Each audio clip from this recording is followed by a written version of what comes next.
sostiene, aún en la tempestad. Sé que tu voz me guiará, nunca temeré, mi esperanza está en él. Cantamos aleluya, vivo está, cantamos aleluya por la eternidad, cantamos aleluya, vivo estás, cantamos aleluya por la eternidad. Libre de mi pasado, mi destino está en él.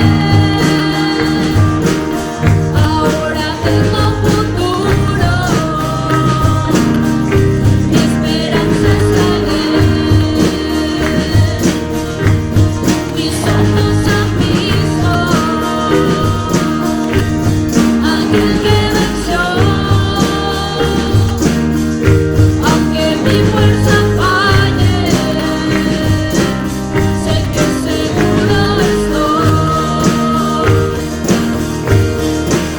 Cantamos aleluya, vivo estás, cantamos aleluya por la eternidad, cantamos aleluya, vivo estás, cantamos aleluya por la eternidad.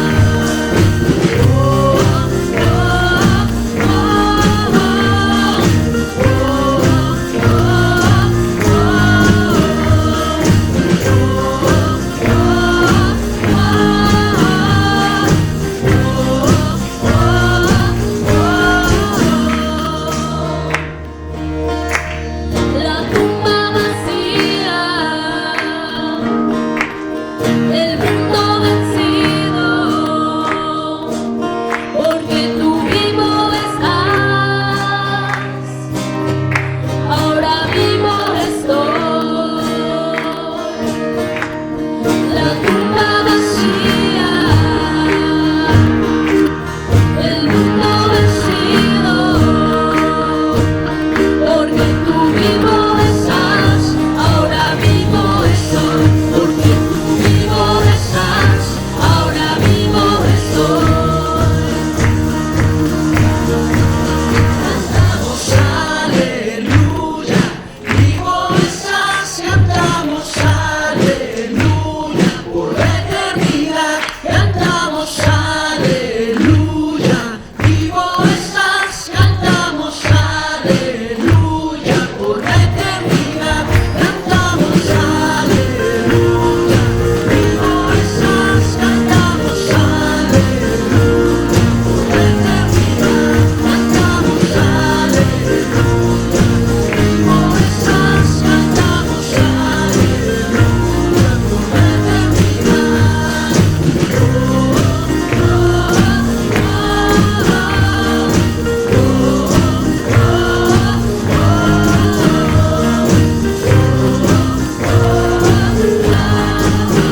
cantamos aleluya por la eternidad.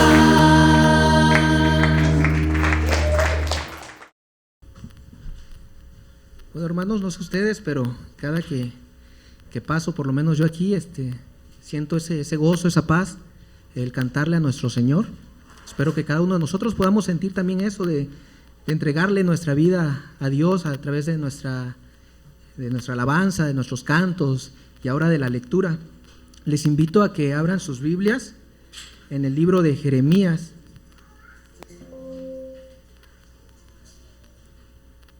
Vamos a abrir, vamos a hacer lectura el libro de Jeremías, capítulo 29, de los versículos 1 al 14. Jeremías 29, del 1 al 14. Les invito a que se pongan de pie. Vamos a hacer esa lectura alternadamente. Yo leo el primero, ustedes el segundo, y nos unimos en el versículo 14.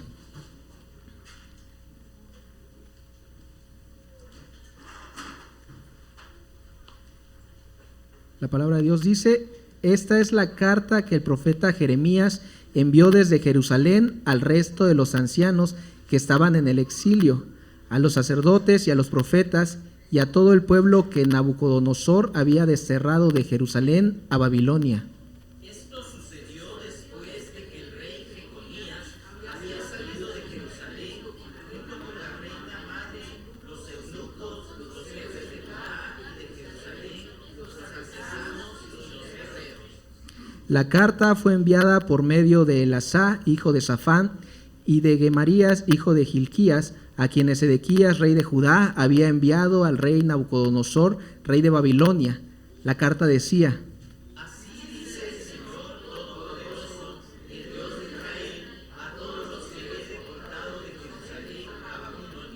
construyan casas y habítenlas, planten huertos y coman de su fruto.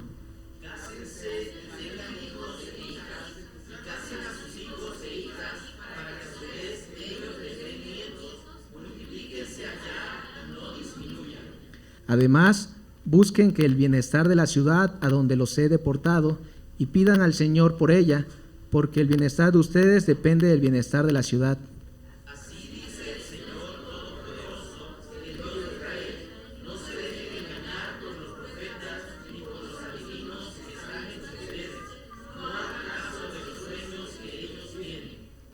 Lo que ellos les profetizan en mi nombre es una mentira. Yo no los he enviado, afirma el Señor.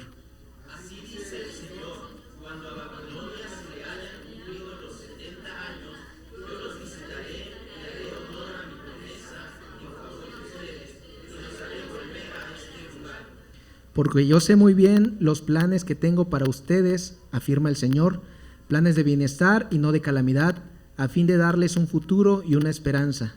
Entonces ustedes me invocarán y vendrán a suplicarme, y yo los escucharé. Me buscarán y me encontrarán cuando me buscarán y me encontrarán cuando me busquen de todo corazón. Y los haré volver del cautiverio, yo los reuniré de todas las naciones y de todos los lugares a donde los haya dispersado, y los haré volver al lugar del cual los deporté, afirma el Señor. Amén. Pueden tomar sus lugares, damos el tiempo a la predicación. Hermanos, que el Señor les bendiga grandemente. Es una alegría y un privilegio el poder compartirles de lo que Dios quizás nos ha mostrado por medio de su palabra, y gracias al hermano Raúl también que me da este privilegio. Y yo puse por título esta predicación: cuando el sufrimiento llega. La pregunta que quisiera que nos hiciéramos en este momento es: ¿quién no ha sufrido? Y de alguna manera, en algún momento de nuestras vidas, ya seamos niños, adolescentes, adultos, etcétera, de alguna manera todos hemos sufrido. Y el sufrimiento es algo que va a venir en algún momento de nuestras vidas. Podemos decir que algunos no van a sufrir, pero estaríamos quizás diciendo una frase que no es tan segura, porque es posible que todos suframos. En algún momento de nuestras vidas todos vamos a sufrir, y entonces todos debemos de estar preparados. Todos debemos de estar preparados. Jeremías capítulo 14, hermanos, que ya leímos, y antes de continuar, quisiera que inclinemos nuestro rostro para orar. Oremos. Mi buen Dios y Padre que moras en los cielos, te damos muchas gracias en este momento, porque tú nos has bendecido, Señor. Te ruego que tú permitas que tu palabra que vamos a escuchar penetre en nuestros corazones, Señor, y Padre, hagamos aquello que tú nos has mandado a hacer por medio de esto. En Cristo Jesús te bendecimos y te damos gracias por todo. Amén. Ok, entonces, hermanos, en este pasaje Jeremías está enviando una carta, ok, ¿a quiénes? Desde Jerusalén al resto de los jefes que estaban en el exilio. Dice el versículo número 1, que estaban en el exilio, a los sacerdotes y los profetas y a todo el pueblo que Nabucodonosor había desterrado de Jerusalén a Babilonia. Ok, los israelitas estaban sufriendo y hay varias maneras en las que el sufrimiento llega, y este tipo de sufrimiento que estaba pasando de Israel se trataba del juicio de Dios. Ok, a través de los profetas Dios le había dicho a Israel: están haciendo esto.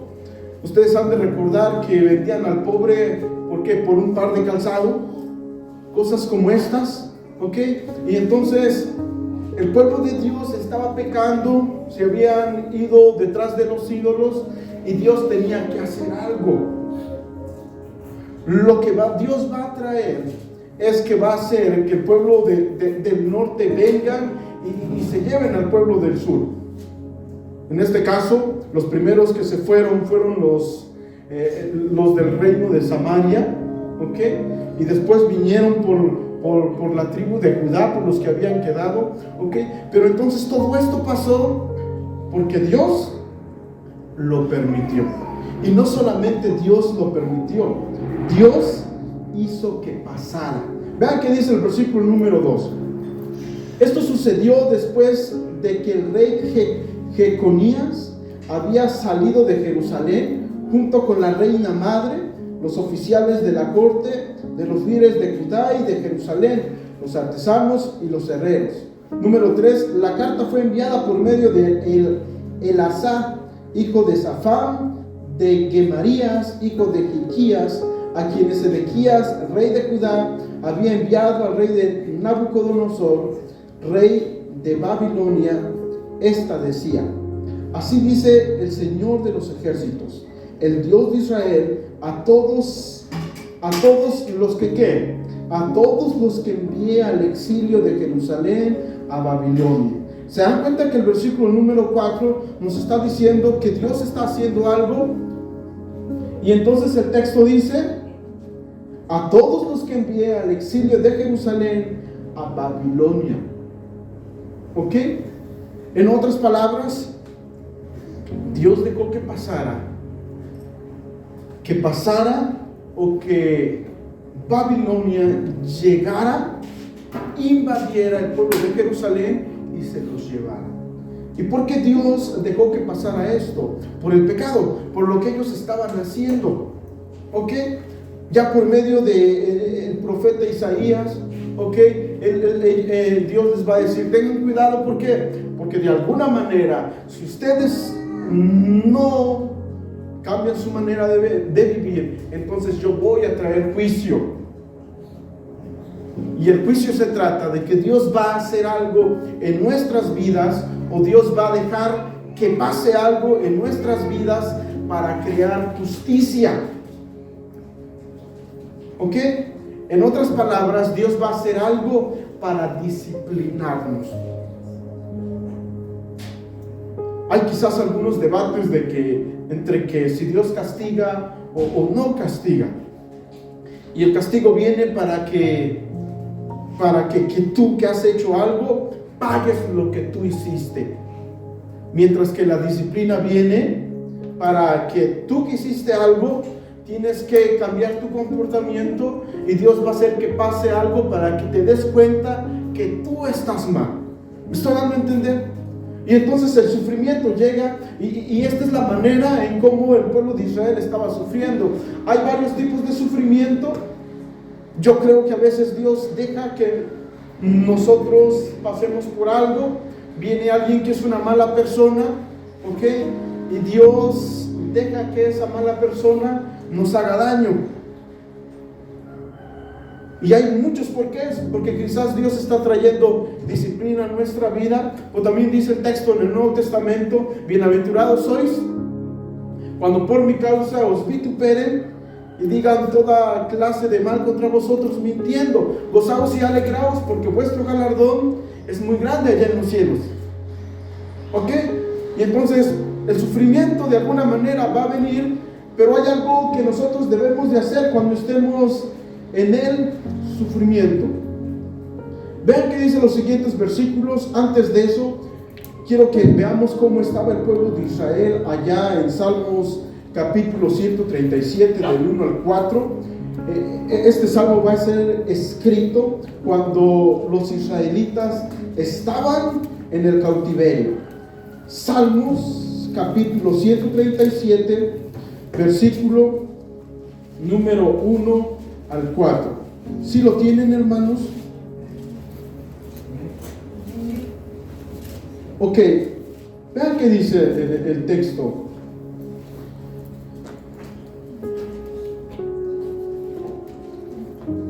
Les dije 134, ¿verdad, hermanos? 137. Ok, 137, es cierto, es el 137. Del 1 al 4 dice así, leemos todos juntos. Junto a los ríos de Babilonia nos sentábamos y llorábamos al acordarnos de Sion. En los álamos que había en la ciudad colgábamos nuestras arpas. Allí los que nos pedían que entonáramos canciones, nuestros opresores nos pedían estar alegres, nos decían, cántenos unos cánticos de Sion. ¿Cómo cantar las canciones del Señor en una tierra extraña? ¿Ok? Y entonces el pueblo de Israel se sentía así y ellos decían, ¿cómo nos vamos a sentir bien en medio del sufrimiento? En medio del dolor, ¿cómo quieren que cantemos?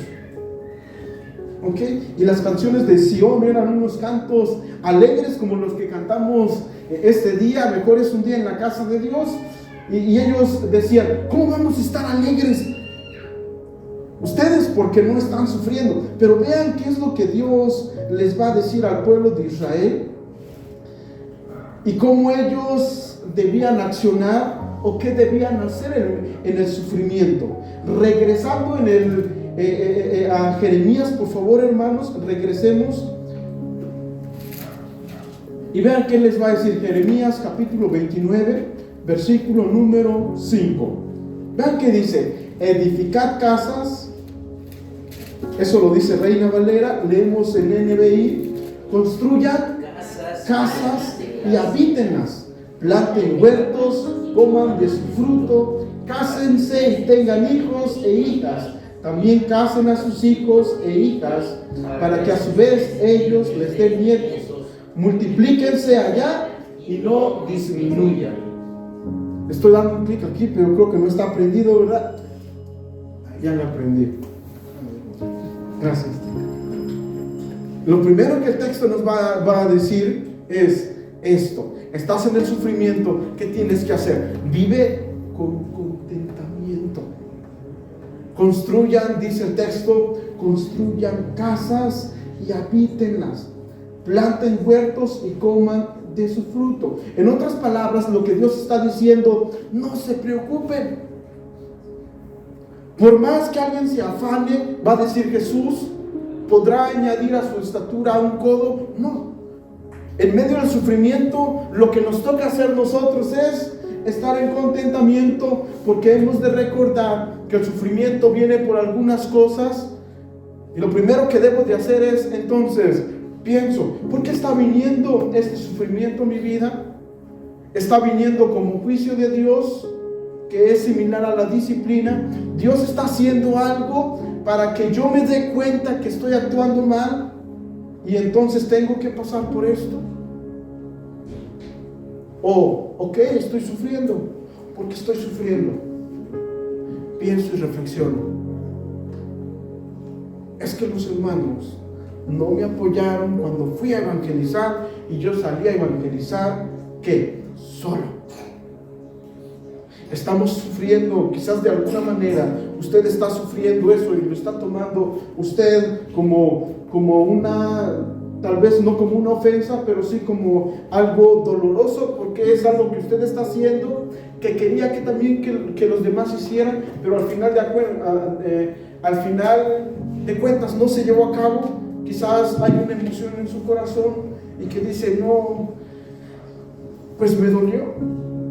Los hermanos no me hicieron caso, se convocó y no pasó nada. Y entonces hay algo en su corazón.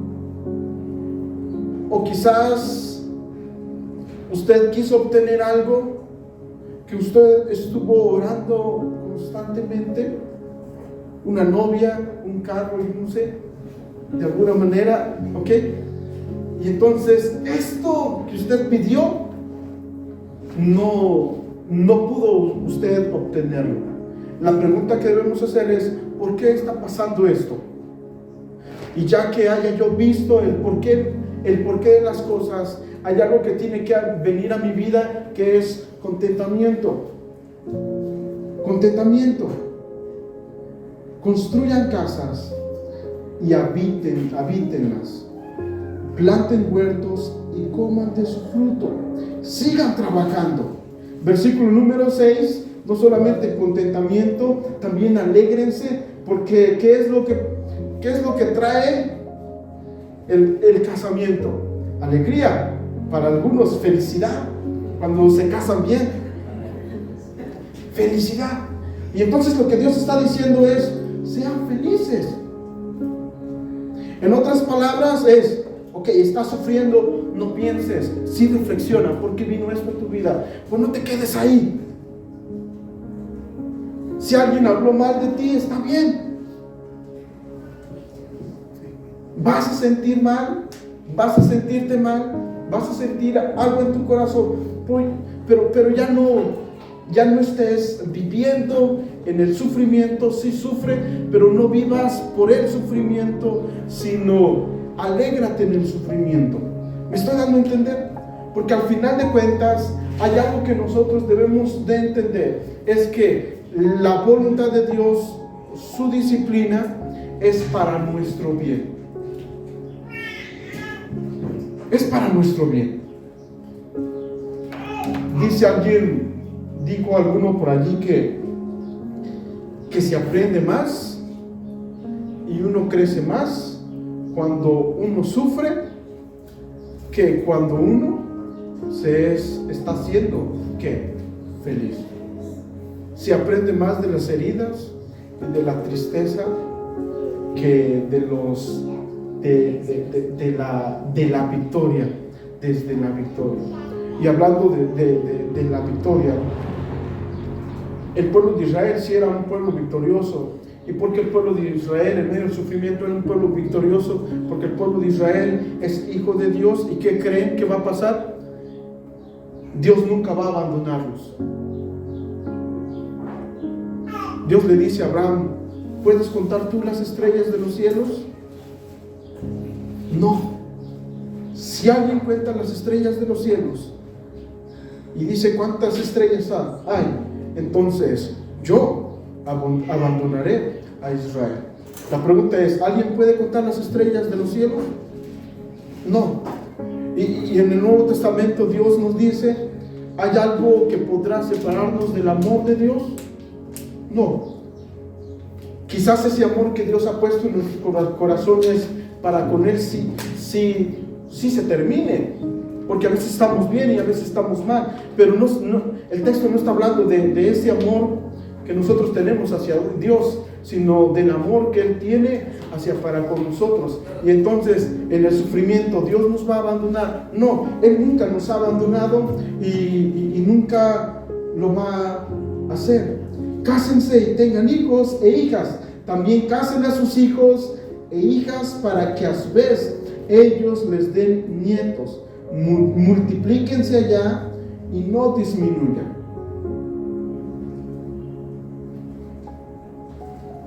Vean qué dice el versículo número 7. Y esto es lo segundo que debemos hacer: hacer el bien.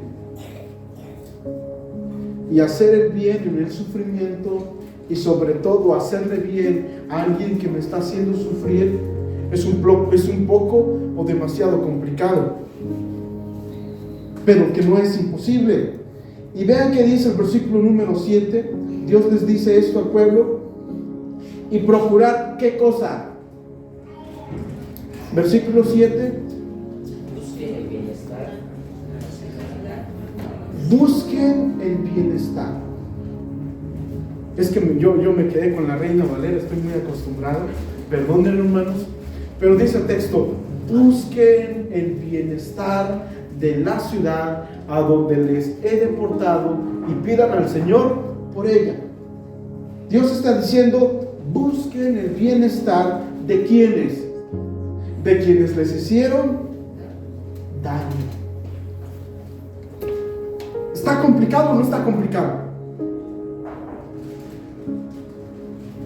Pero es algo que nosotros debemos de hacer, y únicamente podemos hacer esto de hacer el bien a aquellos que me están haciendo daño cuando yo estoy teniendo contentamiento en el sufrimiento que me están causando. Y viene lo siguiente: procurar el bienestar de la ciudad o de aquellos que nos han hecho daño. Y pidan al Señor, lo que sigue, vean la frase que sigue en el verso. Pidan al Señor por ella, porque el bienestar de ustedes depende del bienestar de la ciudad. El bienestar de los demás, nuestro bienestar, está dependiendo del bienestar de los demás. Si su esposa está bien, está contenta, ¿cómo le va a ir a usted? Bien. Y algunos van a decir bien, pero eso es cierto, nos va a ir bien. ¿Ok? El bienestar de la ciudad va a ser el bienestar para el pueblo. ¿Y por qué Dios está diciendo esto? Porque parece ser que Dios está diciendo: si Babilonia se enriquece, ustedes también van a enriquecerse. Porque debemos compartirle el evangelio a nuestros vecinos que nos están haciendo daño, para que ya no nos hagan más daño, y en lugar de que destruyan nuestro templo, lo construyan. Entonces Dios está diciendo: busquen el bienestar de aquellos que les están haciendo daño, porque el bienestar de ellos es o depende del bienestar de nosotros. Así dice el Señor de los ejércitos, versículo 8: y Él es Dios de Israel. No se dejen engañar por los profetas ni por los adivinos que están entre ustedes. No hagan caso de los sueños que ellos tienen. Lo que ellos profetizan en mi nombre es una mentira. Yo no los he enviado, afirma el Señor. Y estos profetas estaban diciendo: bueno, si te pegó, ¿qué vas a hacerle? Pégale. No le des uno, dale dos. Porque como dicen en mi tierra, el que tiene, no sé si es algo vulgar, hermanos, el que tiene más saliva, come más pinole. Y como dice el texto, más vale dar que recibir. Y los profetas estaban diciendo: bueno, te hizo daño, tú también tienes que hacerles daño. No te dejes, no seas cabezón, no te dejes. Tú dales al doble. Y esto es lo que estaban diciendo algunos profetas: no se dejen, ustedes no se establezcan allí, porque están en un mundo, en una ciudad en donde esa ciudad les aborrece, les hicieron mal. Ustedes no se establezcan, tengan cuidado de ellos. Y Dios va a decir todo lo contrario. Aunque sí, Babilonia era una ciudad llena de maldad,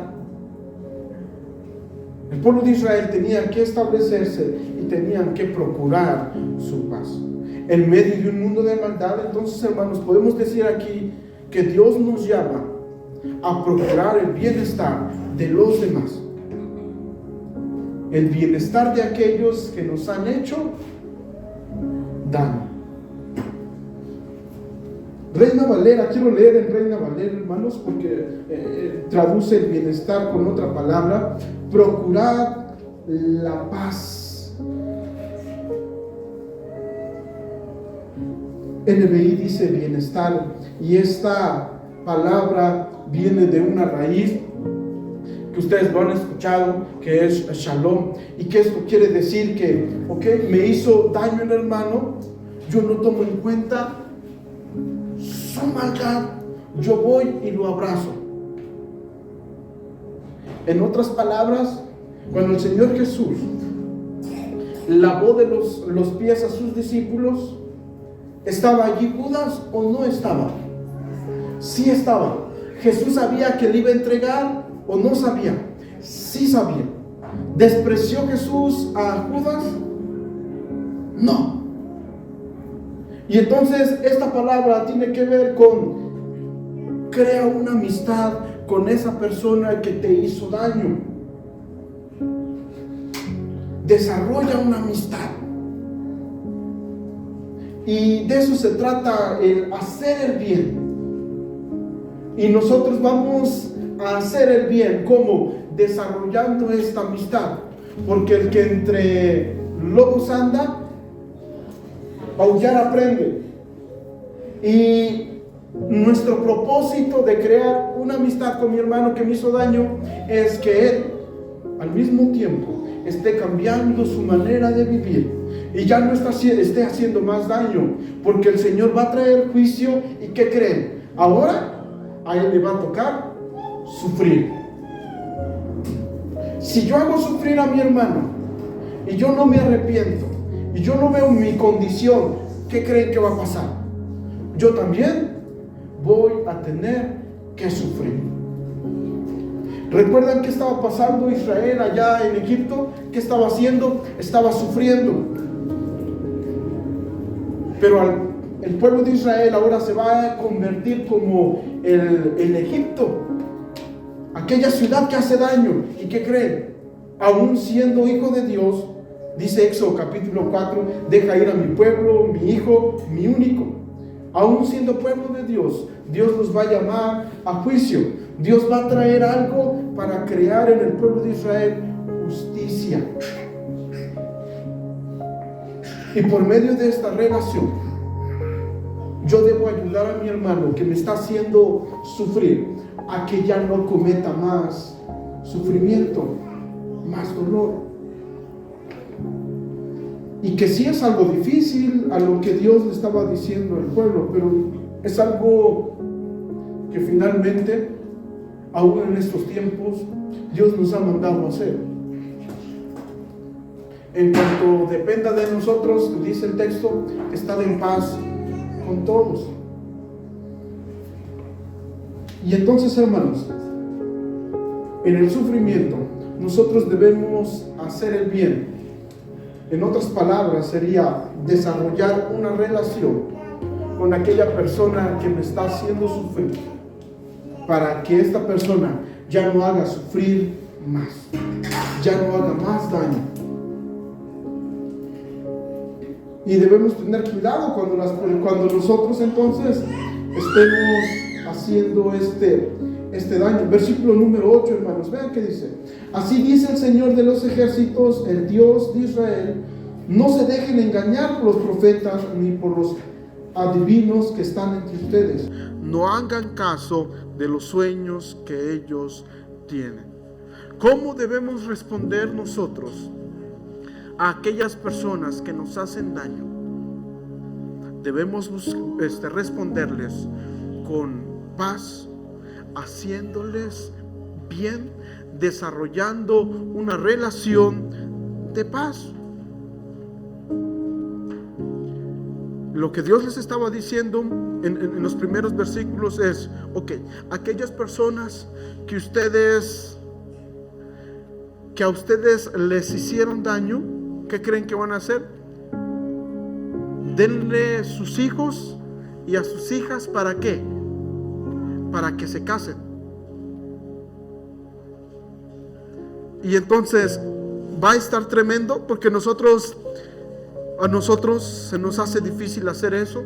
Procurar el bien para aquellos que nos hacen daño es un tanto difícil. Sin embargo, hermanos, vuelvo a repetir, somos hijos de Dios, y cuando encontramos tranquilidad en medio del sufrimiento, cuando nosotros mismos hallamos paz en el sufrimiento, nosotros podemos hacer esto: hacer el bien. Número 3, en el sufrimiento nosotros debemos saber que Dios sigue conmigo, que Dios sigue contigo. Vean que dice el versículo número 10, hermanos: así dice el Señor: cuando a Babilonia se le hayan cumplido los 70 años, yo los visitaré y haré honor a mi promesa en favor de ustedes. Los haré volver a este lugar.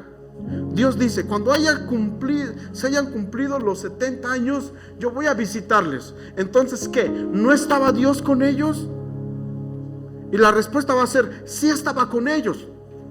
Solamente que Dios va a decir, hasta que pasen los 70 años, entonces hasta ese momento yo voy a llegar y voy a poner las cosas en orden.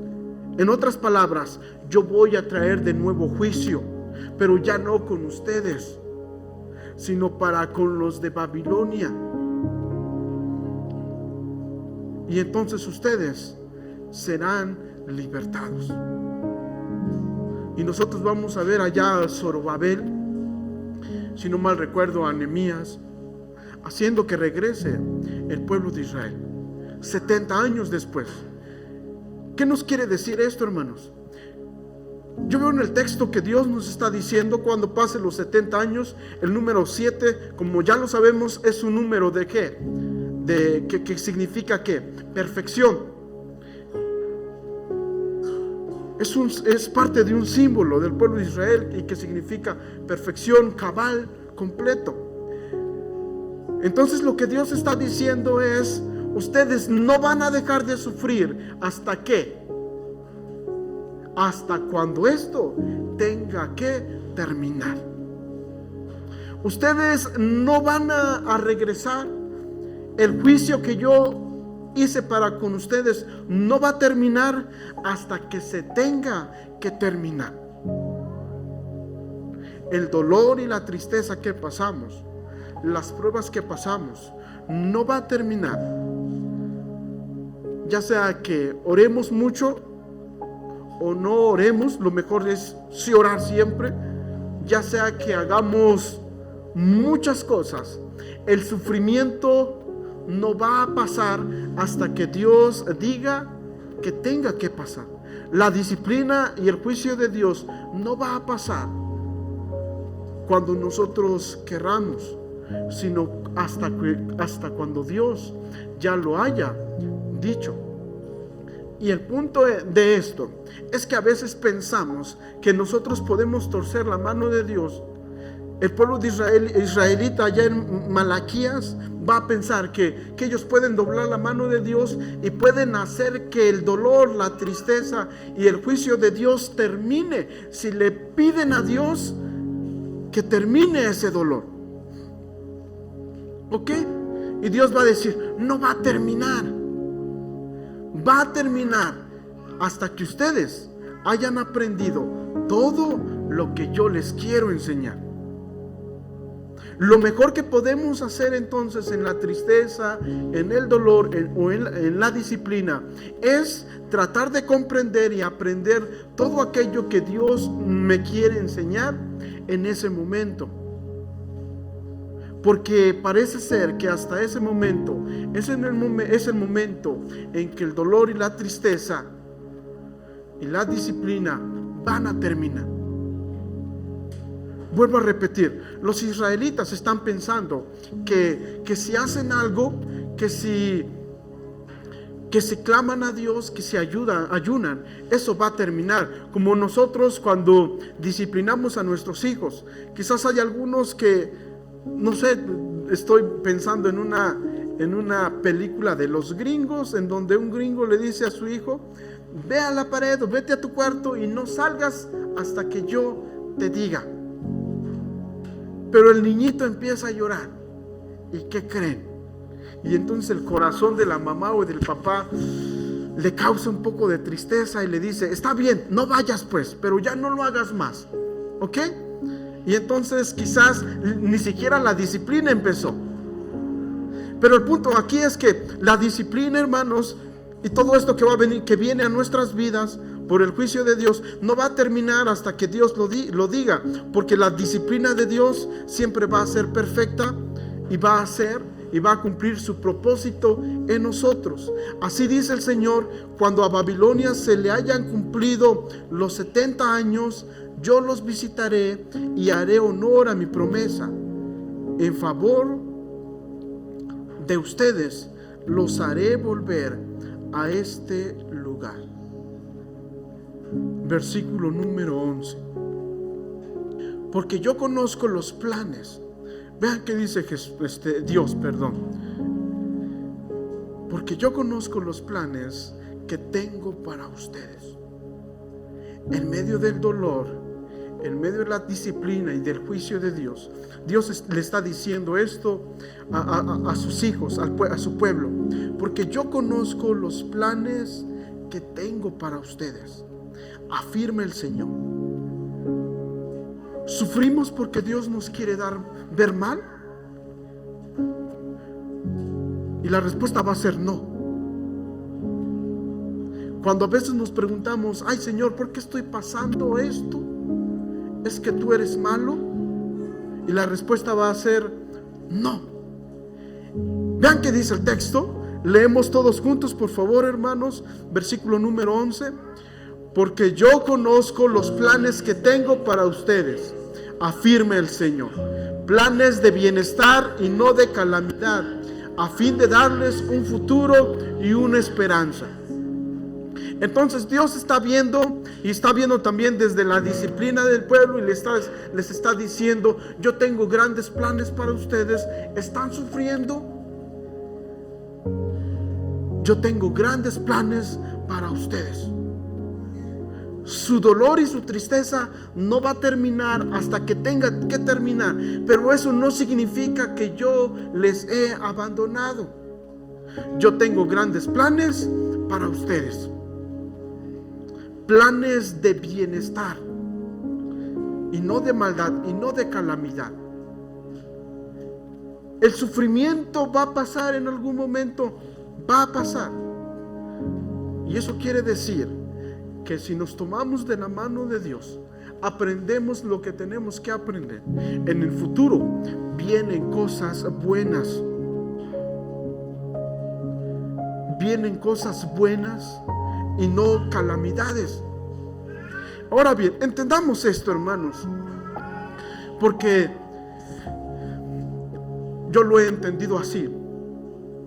A veces lo bueno de Dios para nosotros, a veces es lo bueno de Dios para nosotros, a veces es algo para nuestra carne malo. ¿Ok? A veces es algo malo, quizás para nosotros. Y pongo un ejemplo. Me encontré con un pastor y él decía: es que yo quería que Dios me bendijera en mi juventud. Él lo veía así. ¿Y qué creen que pasó? Dios me llamó ¿al qué? Al pastorado. ¿Es un plan bueno de Dios para con él? ¿Sí o no? Sí. La verdad es que sí, lo dice el salmista.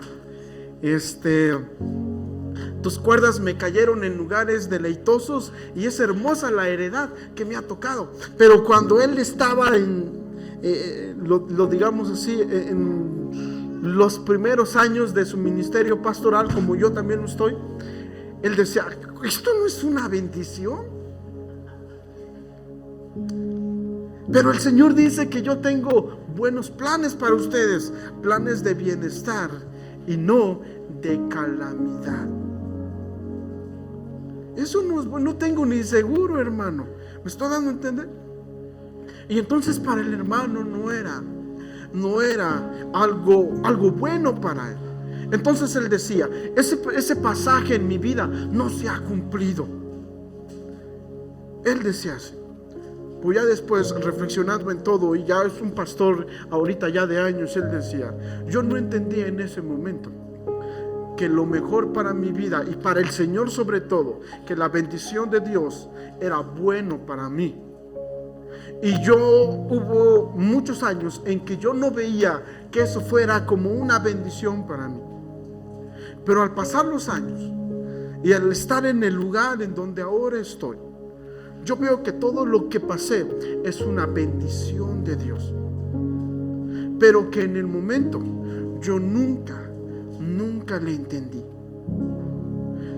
Si yo me hubiese muerto hace 20 años, dice el pastor, yo hubiera muerto y hubiera dicho, esto nunca fue una bendición para mí.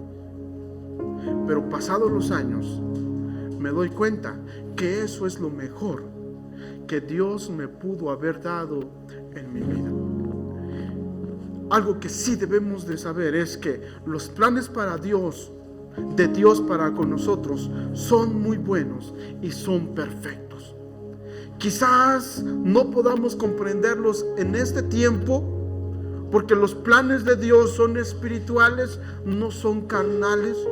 Nosotros somos a veces más carnales que espirituales. Cuando oímos que Dios tiene planes para nosotros, pensamos en un Nissan 2024, en un que traen, hermanos, en una casa,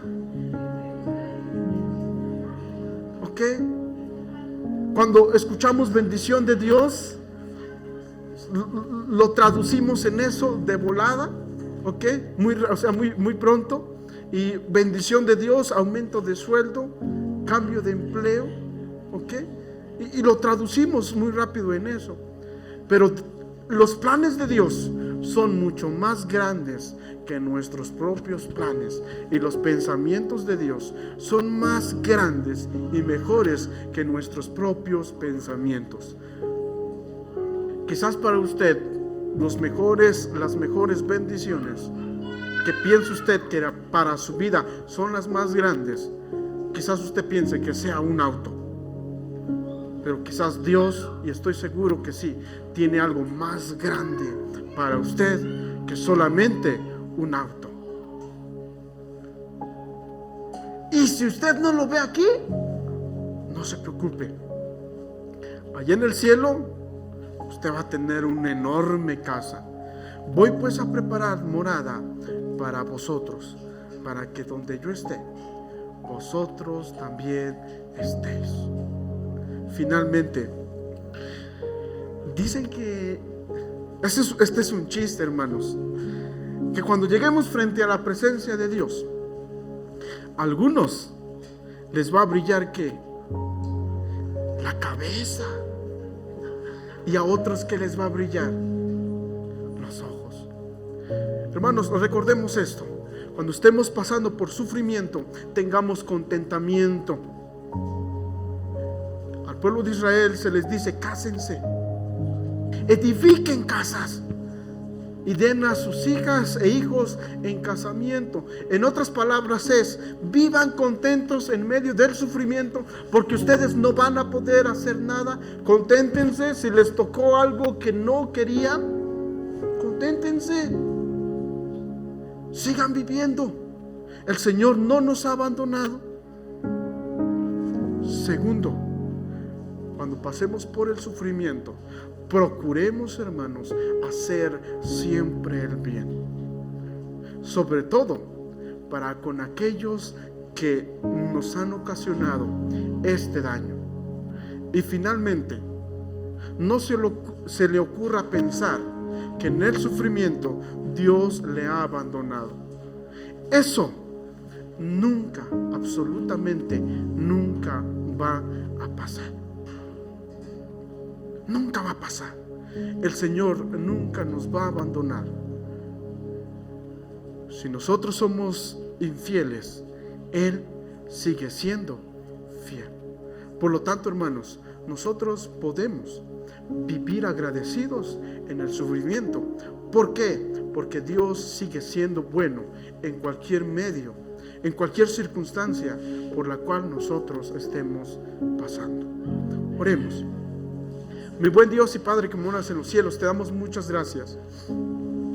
Gracias te damos porque tú eres muy bueno, lo sabemos, y siempre eres bueno, Señor. Solamente que a veces nuestra mente y nuestro corazón distorsiona muchas cosas por las circunstancias que pasamos. Pero hay algo que sabemos: que tú nunca nos vas a abandonar, que si hay alguien que habló mal en contra de nosotros u obró, ayúdanos a vivir en contentamiento y a pensar como David pensó: si este me ha maldecido o me ha hecho daño, es porque tú así lo has permitido. Por eso, Señor, en medio del sufrimiento te pedimos que nos ayudes a ser agradecidos. A ser agradecidos porque sabemos que el sufrimiento viene, Señor, para que nosotros crezcamos. Porque todos los que amamos a Dios, todas las cosas que vienen a nuestras vidas nos ayudan para nuestro bien. Gracias te damos entonces, porque tú nunca nos dejas y nunca dejarás a la iglesia, Señor. Nunca dejarás a cada uno de tus hijos que en este día están formando parte de este culto. Bendíceles grandemente, bendícenos, Señor, y que tu propósito en nosotros siempre se lleve a cabo. En Cristo Jesús te bendecimos. Amén. Hermanos, que el Señor les bendiga.